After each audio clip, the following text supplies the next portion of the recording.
I got to be honest right up front. I don't know what to make of this story.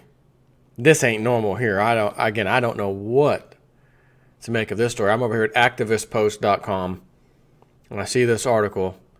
Rothschild Bank now under criminal investigation over missing $4 billion in global corruption probe. Did I just hear that name? The most powerful family on the face of the earth under criminal investigation. Something don't sound right, if you ask me. Last year, the veil of invincibility seemingly came off the secretive Rothschild banking empire as Baron David D. Rothschild and his company, the Rothschild Financial Services Group, were indicted by French prosecutors for allegedly defrauding British pensioners in a scheme that saw large sums of money embezzled. So that's interesting because it was the French authorities that are saying that they defrauded British pensioners. So all this talk in America, pensions, the money's not there, makes you wonder if there's some other financial group or groups that are all embedded inside the United States pension system in which billions of dollars have been defrauded from the people here. Because again, as I say, the apple doesn't fall far from the tree, neither do the banksters and their buddies. So when you have the tree itself, the Rothschilds, and its little branches of Rockefellers and this group and that group and Federal Reserve and private bank and central bank and all this crap across the world, you know something's up with that. Now, isn't it also interesting that, as it said, last year, the veil of invincibility seemingly came off, blah, blah, blah. So last year, 2015, what else happened? So France went after Rothschild's banking and whatever, or this group, I guess, their company, Rothschild Financial Services Group. What else? Now, what happened in France last year that was of interesting or notably interesting? Actually, two things. I was just going to say the one, and then it hit me. Bingo, there's a second one that's actually quite interesting. And that is Rothschild's own, part owners anyways, of that magazine, The Economist. And in 2015, remember the cover? Showed a little date, 11/3 and 11/5 or whatever it was, November 3rd to 5th, whatever. And then you put the numbers together right, and it became 11/15 or whatever it was, whatever date it was, where the actual terrorist attack happened in France. So it was on the Rothschilds magazine. Date comes and it actually has and then a terrorist attack happens in France. Is that Rothschild's way of saying, hey, you're going to try to screw with us? We got something for you. So much so they put it in the front of their magazine. Because again, if you're under investigation, it says last year the veil came off. So you say, well, yeah, but the cover of the magazine wasn't printed till earlier. So Rothschild would have to know in advance that the French authorities are after them. Well, of course. They might have brought any charges or a formal investigation or anything. But you know if they start asking questions, let's say in 2014, you would know they're bothering us. Now 2015 has come. They're going further with it.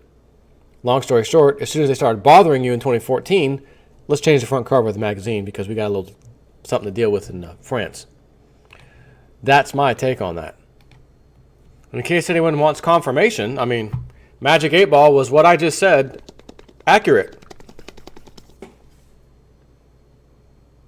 It is decidedly so. See if I can keep that to stay. Just so you don't think I'm cheating. Magic 8 Ball don't play. Easy. Easy does it. Easy. Oh, it's starting to turn. Ah, lost it. Sorry, you're going to have to take my word for it. Only 2 months ago, we reported on the Swiss branch of the Edmond de Rothschild Group announcing that they were the target of a French criminal probe regarding a business relationship managed by a former employee. Now the Luxembourg unit of Rothschild banking empire is being investigated by the Luxembourg State Prosecutor's Office alleged to have sent hundreds of millions of dollars to an account at a bank in Luxembourg that originated from Malaysia Development Berhad. The fund, 1MBD, was established by Malaysian Prime Minister Najib Razak in 2009 as a government investment fund. There have been widespread accusations of corruption surrounding Razak after $1 billion in deposits into his personal bank accounts were revealed. The deposits totaled hundreds of millions of dollars more than had previously been exposed by probes into State Fund 1MDB, according to the Wall Street Journal. So again, Prime Minister is kind of like the president, right? Side account, personal account, and the guy's got hundreds of millions. So when you hear this crap in America about, oh, well, Hillary and Bill, they're worth about $100 million, and the Bushes, they're worth, a billion or what. That's what you think you know. How much is in their little side deals, their little side offshore accounts? How much was finagled when they were in power to their personal accounts? The same thing happens, which I think in Brazil, right, they're overthrowing that lady, Rousseff or whatever.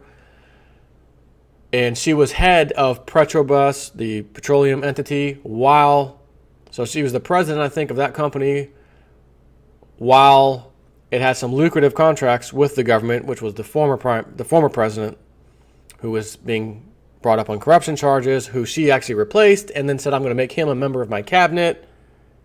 So, right, there's something going on here with that. And essentially what happened under their watch at the company and the former president's watch with her, because she was at the company, he was the president, we're making deals for the people, for the country, for the good of the country. And the deal was, we're going to let you rape the government with your high-priced fees. So that was the deal. So now you got over there corrupt politicians who have several investigations on themselves from the authorities, trying to pass laws and bills to do more investigations on people above them, such as this lady, and they're going to try and impeach her, which I think looks like it's going to be successful. And so you have fraud and corruption trying to take out fraud and corruption, trying to take out fraud and corruption. So aside from that, we're back to this story, Rothschild's banking empire, and we have the Prime Minister of Malaysia. Now that's interesting because that says, okay, well, if he's the Prime Minister, the club, he must be part of the club because the club has been working good with him. It's freaking right tied to the Rothschild family. So he's a puppet. He's a stooge. What else came from Malaysia? We have that flight. Was it 390, 373, whatever? Malaysian Airlines. We also have, let me look before I say it because I think I'm right, but I'm not going to make sure. Underwear